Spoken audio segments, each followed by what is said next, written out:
जय माँ काली निहाल भाई। आज मैं आपके साथ अपना और एक अनुभव शेयर करने जा रही हूँ। एक दिन की बात है, मैं जब पूजा कर रही थी तो जिन कृष्ण भगवान की छवि को देखकर मैं जो है पूजा कर रही थी,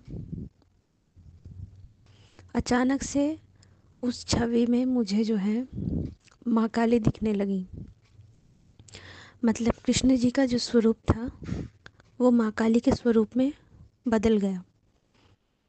और ये सब ना तो मैंने ध्यान में देखा और ना ही स्वप्न में, ये सब मैंने खुली आंखों से देखा है। और ऐसा मेरे साथ और एक बार हुआ था जब मैं हनुमान जी की पूजा कर रही थी। मंगलवार का दिन था। उस समय क्या हुआ कि मैं जैसे ही बाबा को धूप आरती दिखा रही थी तो उस समय बाबा का जो स्वरूप था वो राम जी में परिवर्तित हो गया। तो ये दो इंसिडेंट्स हुए मेरे साथ। तो उस दिन मुझे पता चला कि भगवान के स्वरूप अलग अलग हैं, परंतु भगवान एक ही है। जो काली है वही कृष्ण है और जो कृष्ण है वही काली है।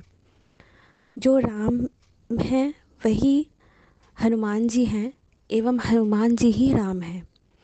तो सिर्फ समय समय पे दुष्टों का संहार करने के लिए एवं धर्म का प्रचार करने के लिए भगवान ने विभिन्न प्रकार के रूप जो हैं अपने अवतार लिए हैं। भगवान अलग नहीं है, भगवान सारे स्वरूपों में जो है पूजनीय हैं। तो भगवान के रूप अलग अलग ज़रूर हो सकते हैं, परंतु भगवान एक ही है। वो परम तत्व परम सत्ता एक ही है। चाहे आप शिव जी की पूजा करें, चाहे आप कृष्ण जी की पूजा करें, चाहे आप बजरंगबली जी की पूजा करें, चाहे आप माँ काली की पूजा करें, वे सब एक हैं। कुछ लोग कहते हैं कि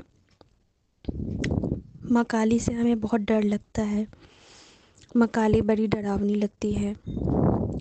माँ काली डरावनी केवल दुष्टों को लगती हैं, परंतु जो उन्हें माता के स्वरूप में पूजते हैं उनके लिए तो वो बहुत करुणामयी हैं।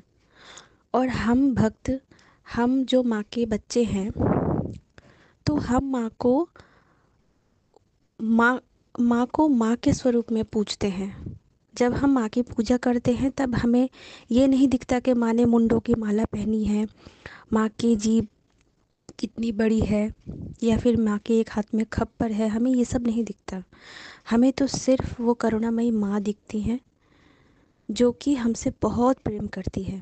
और जो लोग माँ को इस स्वरूप में इस स्वरूप में माँ की भजना करते हैं, भजन करते हैं, माँ का इस स्वरूप में पूजते हैं, उनको माँ कभी डरावनी लग ही नहीं सकती।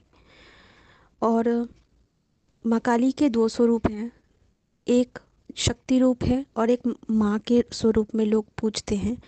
तो शक्ति के स्वरूप में शक्ति का जो स्वरूप होता है वो भले ही डरावना हो सकता है, परंतु एक माँ का स्वरूप कभी डरावना नहीं हो सकता। इसीलिए माँ काली को हमेशा माँ के स्वरूप में पूजना चाहिए। हमें उनको माँ के रूप में ही देखना चाहिए। और माँ के दरबार में हमें ऐसा नहीं सोचना चाहिए कि माँ ने उसको इतना कुछ दे दिया, हमें नहीं दिया। ये नहीं सोचना चाहिए। और लोग बोलते हैं ना कि हम इतने दिनों से पूजा कर रहे हैं, हमारा काम नहीं बन रहा।